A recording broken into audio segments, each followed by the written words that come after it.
Let's build an Obi-Wan lightsaber. I'm going to be showing you pretty much everything I did to make this. The first step is to prepare the chassis. It's got 3 separate parts to it, the main chassis and the 2 holders that hold the NeoPixel connectors in the neck and the emitter. So we gotta free them by cutting off the support pillars.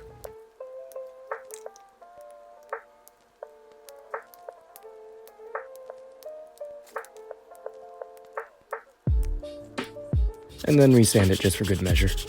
Now let's have a look at what we're working with. The chassis is going to need to fit inside of the hilt here, and one of the NeoPixel holders is going to hold the blade side connector to the bottom of the neck. As you can see, it's not actually on the blade, but it allows us to separate the neck from the rest of the chassis. And this is the hilt side NeoPixel connector holder that goes in the emitter. I'm just making sure it fits to see if I have to sand it. Here I was putting the lightsaber back together so I can work on the rest of the chassis when I heard this. Yeah, that's bad, we can't have that. Let's grease it up so it doesn't damage itself or the sanity of its new owner. Honestly, I don't know the best way to apply this, but this is what I did, and I wiped off all the excess with a paper towel.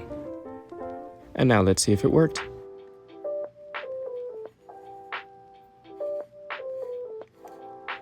That's so much better than it was before. You can barely hear anything. And now to prepare the first electronics in this lightsaber, the NeoPixel connectors. As with pretty much all NeoPixel connectors and holders, you have to make sure they fit. Most of the time they won't immediately fit, so you'll have to sand down the little tabs that stick out on the side.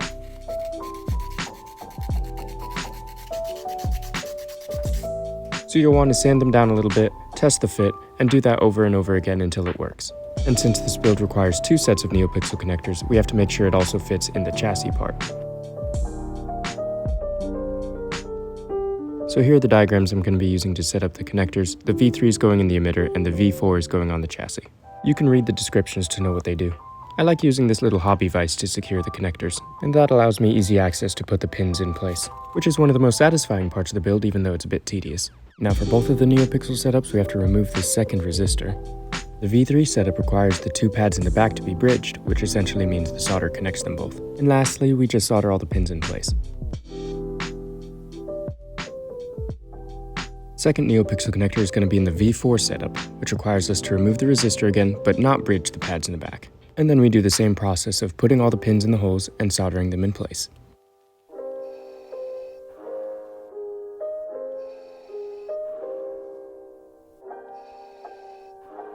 It's now time to put the electronics inside the hilt. I like to start with the emitter, so let's take off the emitter and the next section. Here's a close-up of the NeoPixel connector that's going in the emitter. It's in the V3 setup, as you can tell there. And it'll sit right in the holder that'll keep it in place in the emitter. You're going to want to cut the wires to size in advance. I basically just roll the spool out and then cut it to the length I think I need. And then you're going to want to strip them with these wire strippers, which go all the way from 22 gauge to 30 gauge. For most of the project, this is about how much exposed wire you need. Once you have all the wires stripped, I like to pre-tin them by putting solder on the exposed ends, which from experience and what I've learned, it allows soldering to be a little bit easier because you heat up both the pad and the wire at the same time and it just sort of melts in place. Once we have all the wires connected, we're just going to want to feed it through the emitter and the neck hole. I've done this a lot, but don't forget to include the NeoPixel connector holder when you put it in. And now for a little E6000 to make everything secure.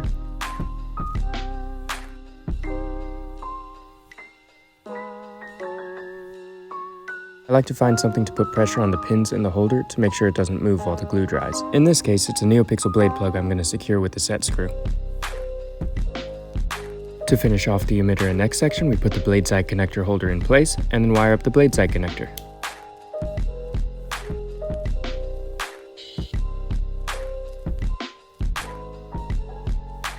To clarify my process of soldering wires to the connectors, you want to pre-tin the pads as well as the wires in order to make it easy. With all the wires in place, all that's left to do is put on some E6000 and leave it overnight to cure. Once again, you're going to want to make sure nothing moves while the E6000 cures, and that when it does cure, everything's in the spot it's supposed to be. So to make this happen, I put everything together like it would be when the lightsaber's done, and left it there while everything cured. Everything should be good now, but let's take it apart to be sure.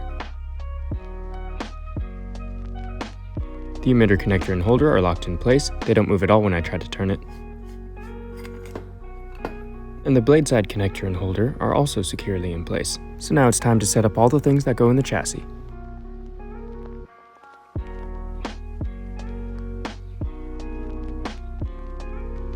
The positive battery tab has two wires going to it. One will go straight to the NeoPixel connector and the other one goes to the kill switch.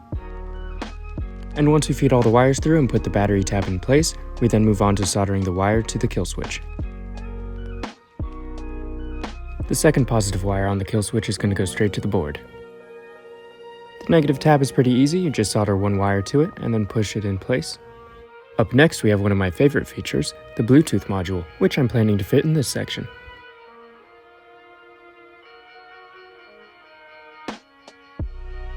The four wires have been soldered in place, now we have to figure out how to put it in the chassis. And now that we have it in place, we use some more E6000. While we wait on that to cure, let's work on the speaker.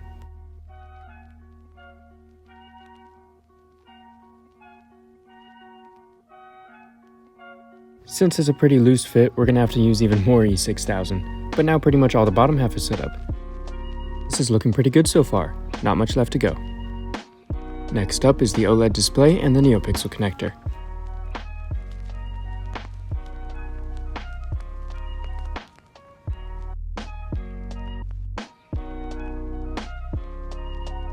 With the OLED in its place, we can now move on to the NeoPixel connector.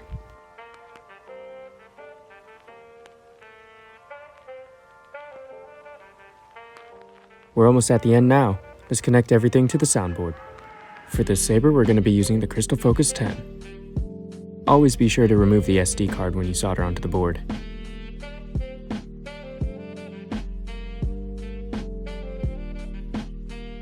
The trickiest part of this process is splitting the two negative wires from the NeoPixel connector into four, since the board has 4 points for the NeoPixel negatives.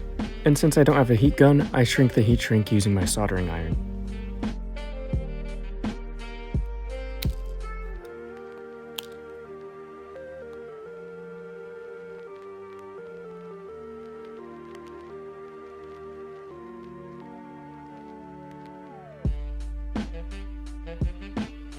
This little pad is annoying. It's so tiny it's hard to get the wire through and solder it, but it's necessary to have another data pad for our second NeoPixel connector. Here I'm going to be connecting the negatives of the Bluetooth and the OLED display.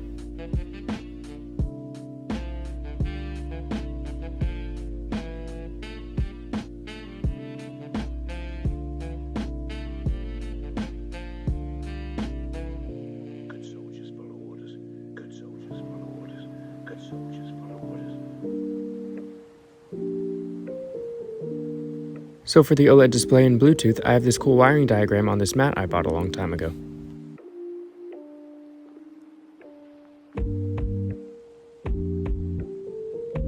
What's not on the mat is blade detection wiring. You'll find that diagram in the manual.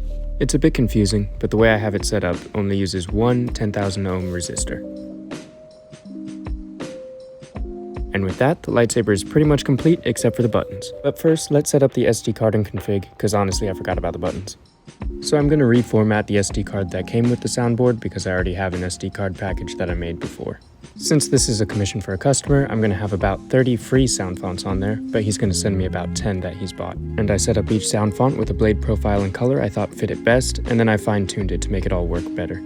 I did all of that setup for the previous Obi-Wan Lightsaber I made, so I didn't have to do it again. So here I'm finishing up the SD card setup by copying and pasting the SD card package from the previous Obi-Wan Lightsaber into the current SD card.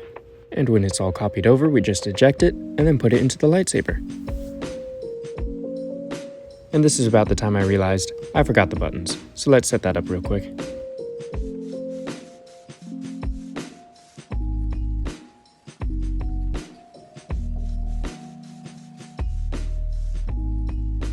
Once again, I use E6000, but this time I use rubber bands to hold the buttons in place.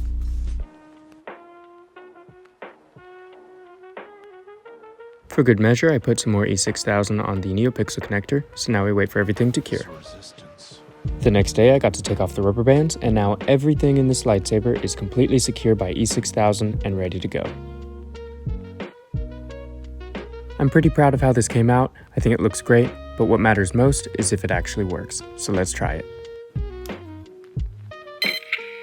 That's a very promising sign. And the OLED display works. Let's see if it ignites.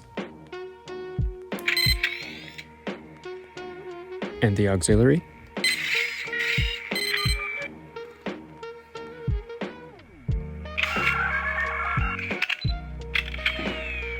It looks like I did everything correctly first try, but before we celebrate, we still have a few things left to test. Force activation, Bluetooth, if the emitter and X section are wired up correctly, and of course, if the blade works. Spoiler alert, they all work, so here's force activation. And from here on out, please enjoy the fully functional lightsaber.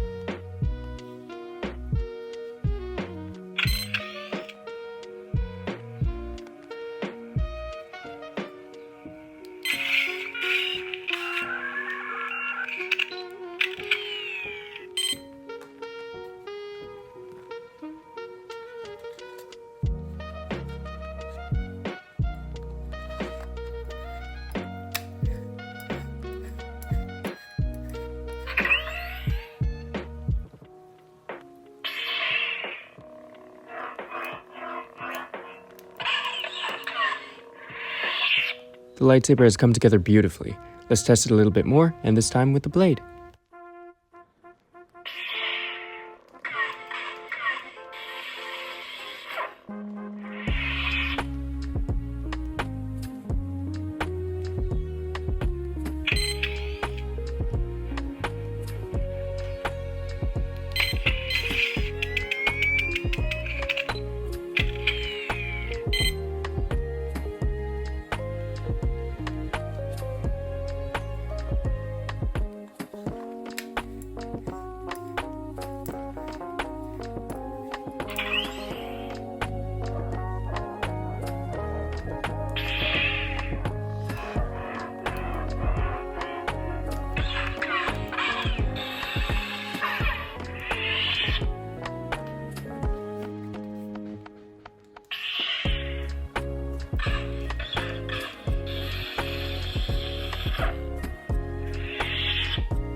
Thank you all so much for watching. I hope you enjoyed it and learned a lot about building lightsabers. So let me know if you liked the video and subscribe for more.